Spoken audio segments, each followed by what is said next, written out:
ప్రియాతి ప్రియమైన 10వ తరగతి పరీక్షలు వ్రాయబో విద్యార్థులకు శుభములు. అదేవిధంగా ఎన్నో కష్ట నష్టాలకు వచ్చి కుటుంబ జీవితాన్ని కాస్త త్యాగం చేసి 10వ తరగతి పిల్లలు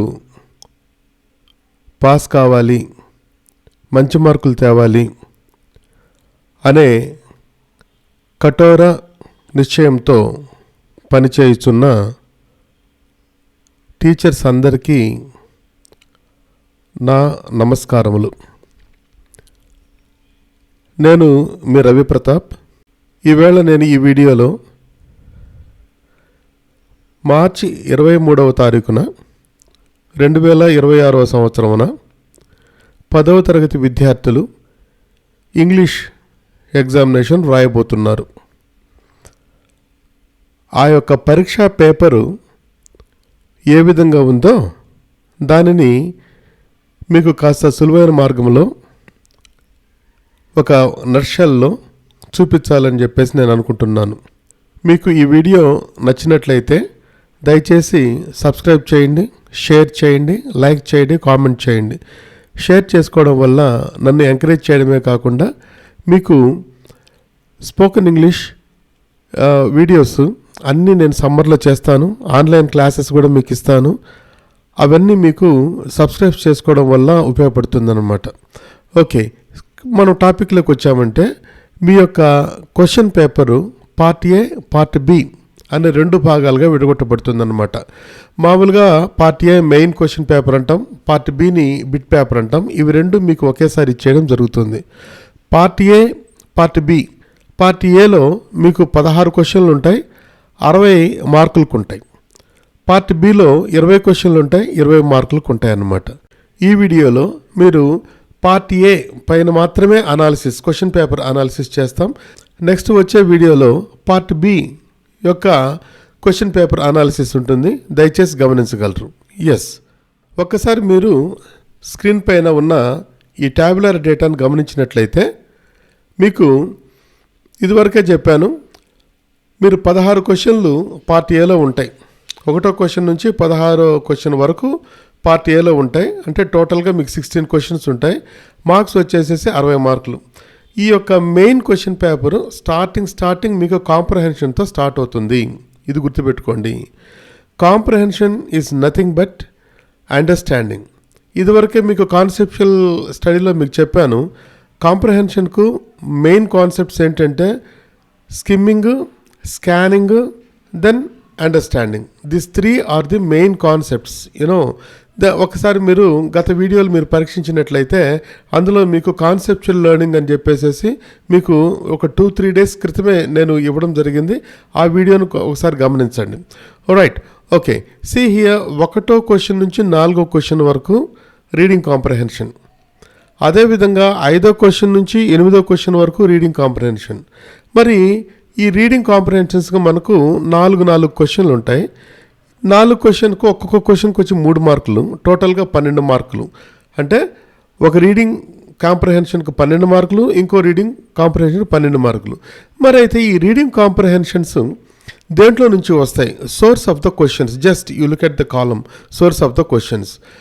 ఫస్ట్ 1వ క్వశ్చన్ నుంచి 4వ క్వశ్చన్ వరకు ఏ రీడింగ్ మీకు టెక్స్ట్ బుక్లో A reading, B reading, C reading అని చెప్పేసి ఉంటాయి కదా. ఏ రీడింగ్లో నుంచి 1వ క్వశ్చన్ నుంచి 4వ క్వశ్చన్ వరకు వస్తుంది. ఓకే, 5వ క్వశ్చన్ నుంచి 8వ క్వశ్చన్ వరకు కూడా ఒక కాంప్రహెన్షన్ ఉంటుందన్నమాట. అంటే ఒక ప్యాసేజ్ ఇస్తారు, కింద క్వశ్చన్స్ ఇస్తారు, డిఫరెంట్ క్వశ్చన్స్. ఎలా క్వశ్చన్స్ వస్తాయని తర్వాత చెప్తాను. ఓకే, 5వ క్వశ్చన్ నుంచి 8వ క్వశ్చన్ వరకు ఎందులో నుంచి వస్తాయి అంటే బి రీడింగ్ నుంచి, సి రీడింగ్ నుంచి వస్తుంది. అంటే బి రీడింగ్ నుంచి, సి రీడింగ్ నుంచి ఒక కాంప్రహెన్షన్ ఇచ్చి వాటిపైన ఆన్సర్స్ రాయమన్నాడు.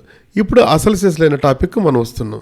అసలు ఎటువంటి క్వశ్చన్స్ వస్తాయి, ఏ విధంగా క్వశ్చన్స్ వస్తాయి అని చెప్పేసి మనము ఒక్కసారి వాటిని అనలైజ్ చేసినామంటే క్వశ్చన్స్ 10th క్లాస్ స్టాండర్డ్లో ఉన్న క్వశ్చన్స్ ఏంటంటే there are 3 kinds of questions: factual questions, inferential questions and extrapolative questions.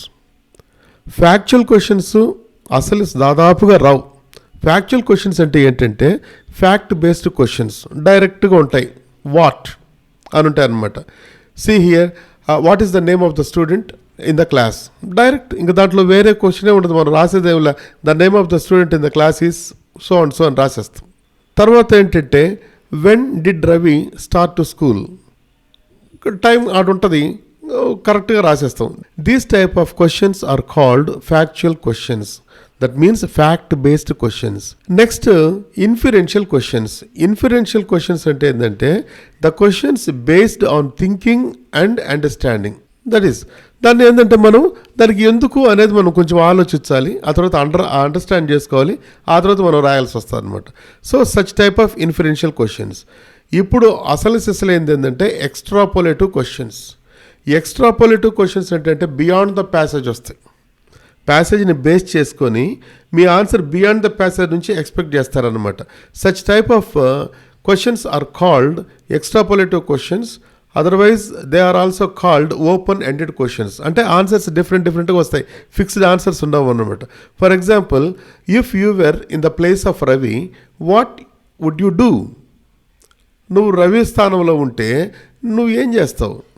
అప్పుడు ఏంటంటే డిఫరెంట్గా మనం ఏం చేస్తూ ఉంటామంటే రాస్తూ ఉంటాం. నేను రవిని అయితే, if I were Ravi, I would go there, I would go to market. ఇంకొకటి ఏం రాస్తాడు, అట్లా ఆ విధంగా డిఫరెంట్ ఆన్సర్స్ వస్తాయన్నమాట ఎక్స్ట్రాపోలేటివ్ క్వశ్చన్స్. కాబట్టి మీకు ఎక్కువగా ఏమేమి క్వశ్చన్స్ వస్తాయంటే ఎక్స్ట్రాపోలేటివ్ క్వశ్చన్స్ పైన బాగా బేస్ ఉంటుంది. ఆ తర్వాత మిగిలినట్టు ఏమైనా ఉంటే ఇన్ఫరెన్షియల్ క్వశ్చన్స్కు వస్తూ ఉంటాయి. జాగ్రత్తగా గుర్తుపెట్టుకోండి. Comprehensions are very very important. ఇప్పుడు చూడండి, ఇక్కడ మీకు వచ్చేసేసి సీన్ కాంప్రహెన్షన్స్ అంటే ఏ రీడింగ్ నుంచి ఒక కాంప్రహెన్షన్ వస్తుంది, బి రీడింగ్ లేక సి రీడింగ్ నుంచి ఒక కాంప్రహెన్షన్ వస్తుంది. అదే పార్ట్ బిలో మనకు ఇంకొక కాంప్రహెన్షన్ ఉంటుంది, that is called unseen passages. అది ప్రోజ్ కానీ పోయం కానీ రావచ్చు. అది మీకు పార్ట్ బి అనాలిసిస్లో నేను మీకు చెప్తాను. ఓకే, ఇక్కడ మీకు డౌట్ క్లియర్ అయిపోయింటుంది అనమాట. అంటే 1వ క్వశ్చన్ నుంచి 4వ క్వశ్చన్ వరకు ఒక ప్యాసేజీ, 5వ క్వశ్చన్ నుంచి 8వ క్వశ్చన్ వరకు ఇంకో passage. Okay, that's over. Next 9వ క్వశ్చన్ నుంచి 12వ క్వశ్చన్ వరకు ఒక్కసారి మనం చూడాలి. 9వ క్వశ్చన్ నుంచి 12వ క్వశ్చన్ దేనిపైన ఉంటాయంటే స్టడీ స్కిల్స్ పైన ఉంటాయి. మెయిన్ కాన్సెప్ట్ ఏంటంటే స్టడీ స్కిల్స్. దీంట్లో 4 క్వశ్చన్స్ ఉంటాయి. ఒక్కో క్వశ్చన్కు 2 మార్కులు, టోటల్గా 8 మార్కులు ఉంటాయి. మరి ఈ యొక్క స్టడీ స్కిల్స్ అంటే ఏంటంటే మీకు ఒక ట్యాబులరీ డేటా కానీ ఒక పిక్టోరియల్ డయాగ్రామ్ కానీ ఏదో ఒక సమ్ డయాగ్రామ్స్ ఇస్తూ ఉంటారనమాట. దాంట్లో మీకు ఏదో కొద్దిగా మీకు ఇన్ఫర్మేషన్ ఇస్తూ ఉంటారు. దాన్ని బేస్ చేసుకొని వాళ్ళు ఒక 4 క్వశ్చన్స్ అడుగుతారు. ఈ 4 క్వశ్చన్స్ను మనము ఆన్సర్ రాయాల్సి ఉంటుంది. ఇవి స్టడీ స్కిల్స్. దీనికి సపరేట్గా మీకు ఒక వీడియో నేను తయారు చేసి ఇస్తాను. అసలు ఏమేమి ఉంటాయి దీంట్లో అంటే సోర్స్ ఆఫ్ ద క్వశ్చన్స్, దేంట్లో నుంచి క్వశ్చన్స్ రాగలవు. వాళ్ళు ఒక పై చార్ట్ ఇస్తారు, దట్ ఈస్ కాల్డ్ ఇన్పుట్. ఒక ఇన్పుట్ మీకు ఇస్తారు. ఆ ఇన్పుట్లో నుంచి మీరు ఏం చేయాలంటే ఇన్ఫర్మేషన్ లాగాలి. ఇంతే స్టడీ స్కిల్స్ అంటే. ఇప్పుడు ఫర్ ఎగ్జాంపుల్ నేను ఒక టేబులర్ డేటా మీకు ఇచ్చాను. దీంట్లో మీకు టోటల్గా ఏం లేదు, అంటే ఒక పారాగ్రాఫ్ లాగానో లేకపోతే వాక్యాలు ఏం లేవు. జస్ట్ అలా మీకు కొన్ని పదాలు, కొన్ని ఫ్రేజెస్ అవన్నీ కనబడుతున్నాయి tabular data. This is called tabular data. ఈ ట్యాబులర్ డేటాను మీరు చదువుకుంటారు. చదువుకున్న తర్వాత అసలు ఇది దేనిపైన ఉంది, అసలు ఏమేమి చెప్తున్నాడు అని చెప్పేసి మీకు ఐడియా వస్తుంది. That is called study skills. Okay, దేనిపైన వస్తుంది? పై చార్ట్ ఎలా ఉంటుంది అనేది నేను తర్వాత చెప్తాను మీకు. తర్వాత బార్ గ్రాఫ్స్, దీన్నే బార్ డయాగ్రామ్స్ అని కూడా అంటూ ఉంటాం అన్నమాట. తర్వాత ట్రీ డయాగ్రామ్, ఎక్కువగా ఇంపార్టెంట్ ట్రీ డయాగ్రామ్. తర్వాత ఫ్లో చార్ట్, రెసిపీస్కి వాడుతూ ఉంటాం అన్నమాట ఫ్లో చార్ట్స్. తర్వాత ట్యాబులర్ డేటా, ఇప్పుడు మీకు కనబడేది ట్యాబులర్ డేటా. ఈ విధంగా మీకు ఒక ఇన్పుట్ ఈ విధంగా వివిధ రూపాల్లో ఏదో ఒక రూపంలో ఇస్తారు. దాని కింద ఒక 4 క్వశ్చన్స్ ఉంటాయి.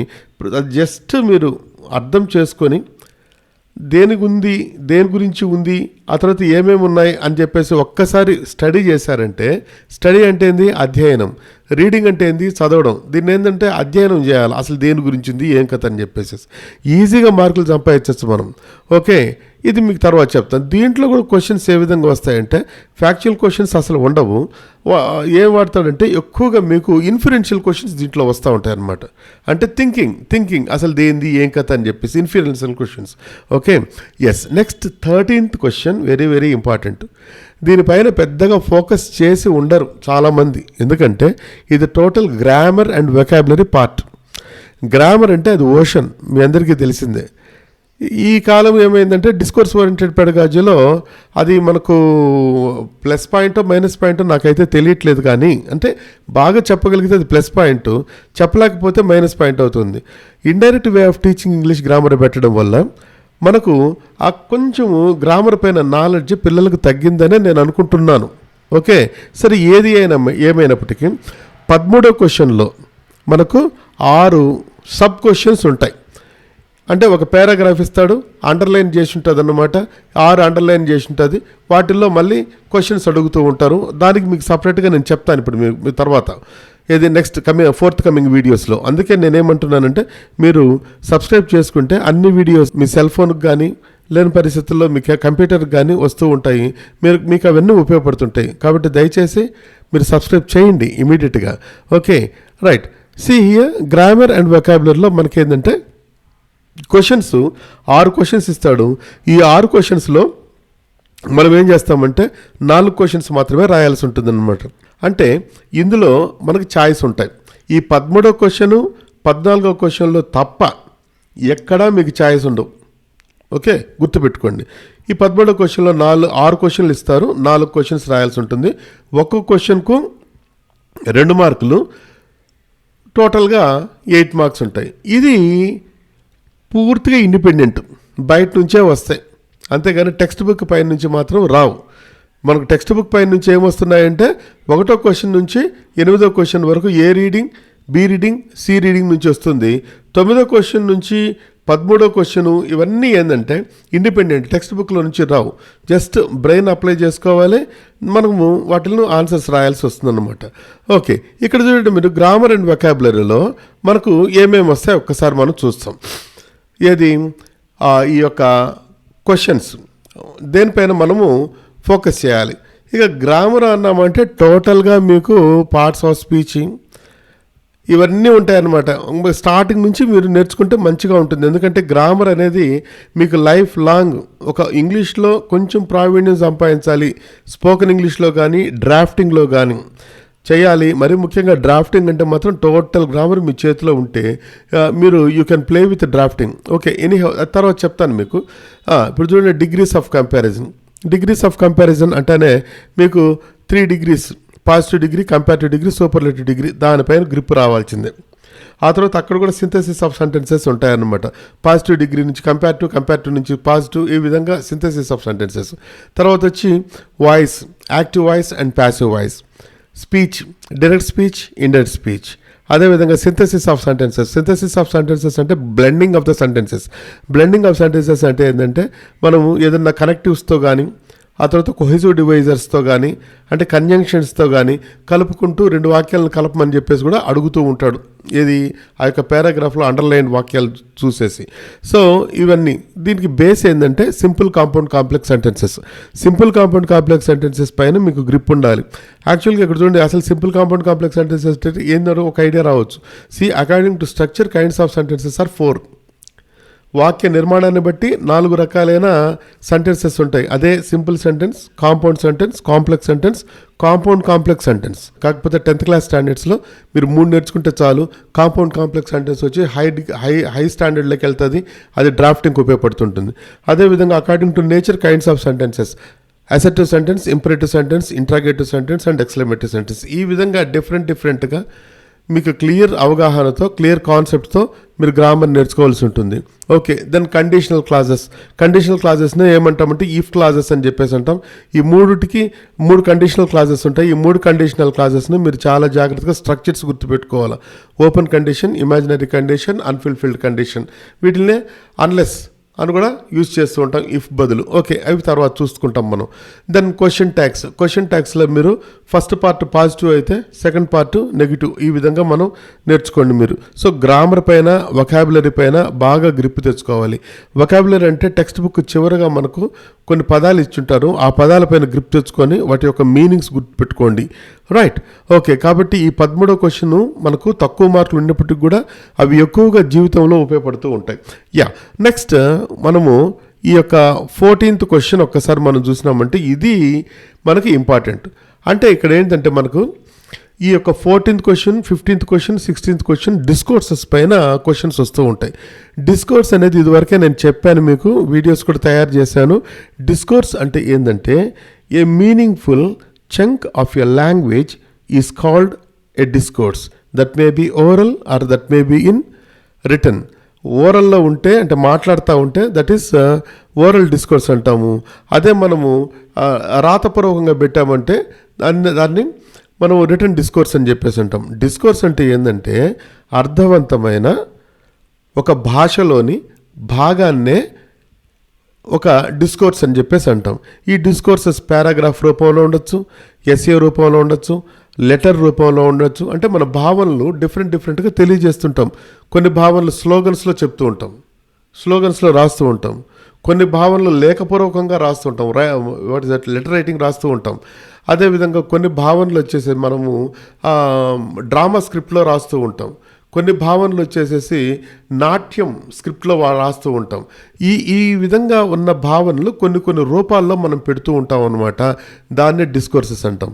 మరి పైన ఏంటంటే కన్వెన్షన్స్ ఆఫ్ రైటింగ్ అని ఉందంటే, కన్వెన్షన్స్ ఆఫ్ రైటింగ్ అంటే ఏంటంటే స్టైల్ ఆఫ్ రైటింగ్ అంటే ఒక్కొక్క రాతకు అంటే ఒక్కొక్క డిస్కోర్స్కు ఒక్కొక్క స్టైల్ ఉంటుందన్నమాట, ఒక్కొక్క పద్ధతి ఉంటుంది, ఒక్కొక్క రీతి ఉంటుందన్నమాట. That is called conventions of writing అని చెప్పేసి అంటాం. ఈ కన్వెన్షన్స్ ఆఫ్ రైటింగ్లో మనం డిస్కోర్సెస్ని ఏ విధంగా రాయాలి, ఏ ఫార్మేట్లో రాయాలి అని అంటాం. ఈ డిస్కోర్సెస్ 2 రకాలు నాన్న. ఈ డిస్కోర్సెస్ ఈ 2 రకాలు ఏంటంటే major discourses and minor discourses. Major discourses అంటే ఏంటంటే పెద్దవిగా ఉంటే, lengthy discourses are called major discourses and short discourses are called minor discourses. ఇప్పుడు మనం చూడండి మేజర్ డిస్కోర్సెస్ చూస్తాం. స్టార్టింగ్లో మీకు 14వ క్వశ్చన్లో మేజర్ డిస్కోర్స్ వస్తుంది, 15వ క్వశ్చన్లో మైనర్ ఒకటి వస్తుంది, 16వ క్వశ్చన్లో ఒక మైనర్ డిస్కోర్స్ వస్తుంది అనమాట. అసలు ఏమేమి వస్తాయి, దేనిపైన మనం కాన్సన్ట్రేట్ చేయాలి, ఎన్ని మార్కులకు ఉన్నాయి. ఇక్కడ ఫస్ట్ 14th క్వశ్చన్ ఒకసారి మనం చూసామంటే దీంట్లో ఇంటర్నల్ ఛాయిస్ ఉంటాయి. ఇంటర్నల్ ఛాయిస్ అంటే 2 ఇస్తాడు, ఏదన్నా ఒకటి రాయాలి, ఏదర్ దిస్ ఆర్ దట్. ఇది మేజర్ డిస్కోర్స్లో ఇది 10 మార్కులకు ఉంటుందండి. ఒకే క్వశ్చన్ ఉంటుంది, 10 మార్కులకు వస్తాయి. ఇది టెక్స్చువల్ నుంచి రావచ్చు, నాన్ టెక్స్చువల్ నుంచి రావచ్చు. అయితే ఎటువంటి క్వశ్చన్స్ వస్తాయి, దేనిపైన మనం ఫోకస్ చేయాలి అని ఒక్కసారి చూసామంటే చూడండి, కాన్వర్జేషన్స్ చాలా ఇంపార్టెంట్. కాన్వర్జేషన్స్ 10 ఎక్స్చేంజెస్ రాయమంటారు. 10 ఎక్స్చేంజెస్ అంటే ఏంటంటే 20 లైన్స్ మొత్తం టోటల్గా. అది టెక్స్ట్ బుక్ నుంచి అయినా తీసుకోవచ్చు, నాన్ టెక్స్ట్ బుక్ నుంచి అయినా తీసుకోవచ్చు. తర్వాత descriptions, developing a story, that is called story writing. Play script for interview, script for choreography, అది టెక్స్చువల్ ఇస్తుంది. కొరియోగ్రఫీ ఏదైనా ఒక నాటకానికి సంబంధించి ఏదైనా డ్రామా గురించి కొరియోగ్రఫీ కూడా మనం పెట్టుకోవచ్చు. తర్వాత speech script, letter writing, personal letter, business letter. జాగ్రత్తగా గుర్తుపెట్టుకోండి, పర్సనల్ లెటర్, బిజినెస్ లెటర్లో 6 కాన్సెప్ట్లు ఉంటాయన్నమాట. పర్సనల్ లెటర్కు ఒక డిఫరెంట్ కన్వెన్షన్ ఆఫ్ రైటింగ్ ఉంటుంది, బిజినెస్ లెటర్కు డిఫరెంట్ కన్వెన్షన్స్ ఆఫ్ రైటింగ్ ఉంటుంది. అది జాగ్రత్తగా గుర్తుపెట్టుకోండి. దానికి ఒక వీడియో కూడా మీకు తయారు చేసి ఇస్తాను నేను, రైట్? ఓకే. తర్వాత వచ్చేసేసి బయోగ్రాఫికల్ స్కెచ్ అంటే ఏంటంటే ఒకరి జీవితం గురించి మనం రాయడం అనేది బయోగ్రాఫికల్ స్కెచ్. తర్వాత ఎస్ఏ రైటింగ్, తర్వాత న్యూస్ పేపర్ రిపోర్ట్. ఇది వచ్చేసేసి నాన్ టెక్స్చువల్ వస్తూ ఉంటుంది అనమాట. జాగ్రత్తగా గుర్తుపెట్టుకోండి. ఇవి దీంట్లో మీకు 10 మార్కులకు మంచిగా బ్యాక్ చేసుకునే దానికి మీకు అవకాశం ఉంటుందన్నమాట. Just the conventions of writing only. అంటే ఏ స్టైల్లో, ఫర్ ఎగ్జాంపుల్ కాన్వర్జేషన్ ఏ విధంగా రాయాలి, డిస్క్రిప్షన్ ఏ విధంగా రాయాలి, అదే కన్వెన్షన్స్ ఆఫ్ రైటింగ్ అంటే. ఓకే. నెక్స్ట్ 15th క్వశ్చన్కి మనం వెళ్ళామంటే ఇక్కడ మీకు మైనర్ డిస్కోర్సెస్ ఉంటుంది. ఒకటే ఇస్తారు, ఒకటే రాయాలి, అది 5 మార్కులకు. మరి మైనర్ డిస్కోర్సెస్ ఏ విధంగా ఉంటాయి, దేంట్లో నుంచి మీకు రావచ్చు. నోటీస్ చిన్నది, తర్వాత మెసేజ్, లీవింగ్ ఏ మెసేజ్, అదేవిధంగా డైరీ ఎంట్రీ. వీటి నుంచి 15వ క్వశ్చన్ వస్తుంది. ఈ మూడిట్లో ఒక దాని గురించి వస్తుంది. ఇక 16వ క్వశ్చన్ కూడా మైనర్ డిస్కోర్సెసే, అది కూడా 1 మార్కుకు ఉంటుంది, దానికి 5 మార్కులు. ఓకే.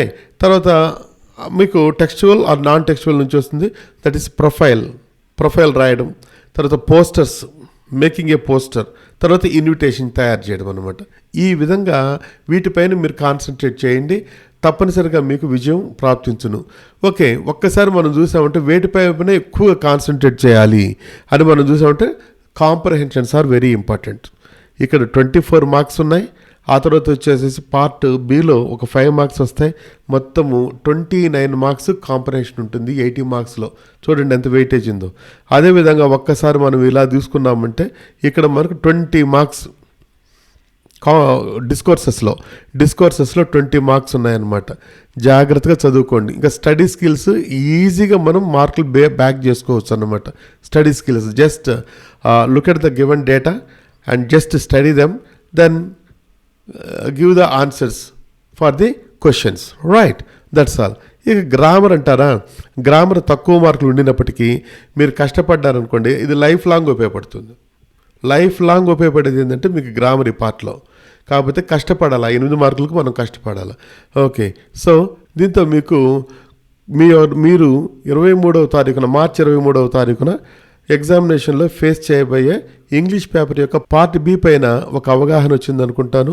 ఒకవేళ ఈ వీడియో నచ్చిందంటే దయచేసి కామెంట్ చేయండి, దయచేసి సబ్స్క్రైబ్ చేయండి, మీ ఇతరులకు షేర్ చేయండి, మీ ఫ్రెండ్స్కి షేర్ చేయండి, సబ్స్క్రైబ్ చేయించండి. ఎందుకంటే సమ్మర్లో మీకు రెగ్యులర్ క్లాసెస్ నడుస్తాయి, ఆన్లైన్ క్లాసెస్. చక్కగా ఇంట్లో నుండి ఫ్రీగా మీరు క్లాసెస్ వినగలరు అన్నమాట. ఏది స్పోకెన్ ఇంగ్లీష్ క్లాసెస్ అన్నీ మీ ఇంటికే వచ్చేస్తాయి అన్నమాట. 10 మందికి చెప్పండి, 10 మందికి హెల్ప్ చేయడం వల్ల మనకు ఎట్టి పరిస్థితుల్లోనూ నష్టమైతే రాదు, లాభమే వస్తుంది. Thank you, all the best.